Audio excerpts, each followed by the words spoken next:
treji metai. Nesuvokiu būties ir pasaulio esmės ir prasmės. Mane pirmas ištinka erekcija. Išsikąstu. Mama virtuvėje kalbasi su pareigūnu, nes anadienį mus apkūkė. Įbėgu į svetainę ir verkdamas, reikia daryk, ką nors. Antras. Praeina metai, man jau 4. Vis dar nesuvokiu būties ir pasaulio esmės ir prasmės. Mama skaito poetą Rilkę. Ateinu be kelnių, tačiau su erekcija ir sakau, mama, pažiūrėk mano virtualiuką. Labai gerai, gal gali. Aš padariau jį didelį. Labai ačiū, žinau, gal dabar galiu nusimauti kelnes. Trečias. Praeina pusę metų, man 4,5 vis dar nesuvokiu būties ir pasaulio esmės ir prasmės. Vienas berniukas, nudistų plečia, pamokė mane, kaip atsvaukti apyvartą.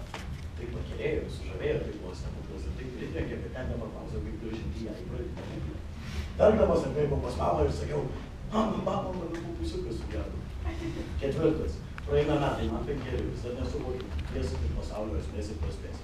Man labai patinka vėžliukai. Man taip patinka vėžliukai, kad net išvargį vėžliukas vokį. Žaidžiant smėlio dėžėje, kitų vaikų klausinėjau, nori pamatyti vėžliuką. Ir tada rodau, kaip jis išlenda iš kelto ir vėl eina. Liaujuosi, kai mano motina sulaukia kitų tėvų skambučių ir raginimų užsiimti įtikių švietimą. 5. Darželėje man patinka mergaitė, bet aš jai ne. Sykį, kai jis juokiai čiuožykla žemyn, pribėgau iš šono ir išsitraukė savo smakų, išmaukštelė juo jai besliuokiančiai žemyn. Auklėtoja vėliau skambinusi mano motinai pasakė, kad tokio elgesio vaikas išmoko šeimoje. 6. Praeina metai, man 6, vis dar nesuvokiu būties ir pasaulio esmės ir prasmės. Nežinau, kam iš tikrųjų yra skirtas tas kabelis ar kojų. Bandau išsiaiškinti eksperimentuodamas. Iki šupinti į nutelos stiklainį ir tuomet laikausi brolį po visus namus.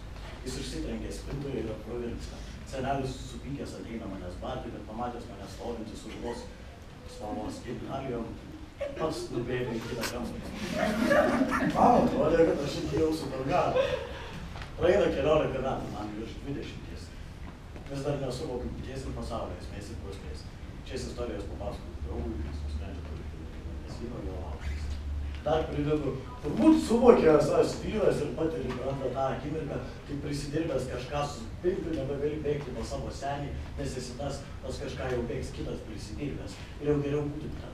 Jau geriau jis galėtų pas tave atbėgti. Net jei tavęs ten nebus, tai tu nesi vertas savo pelno.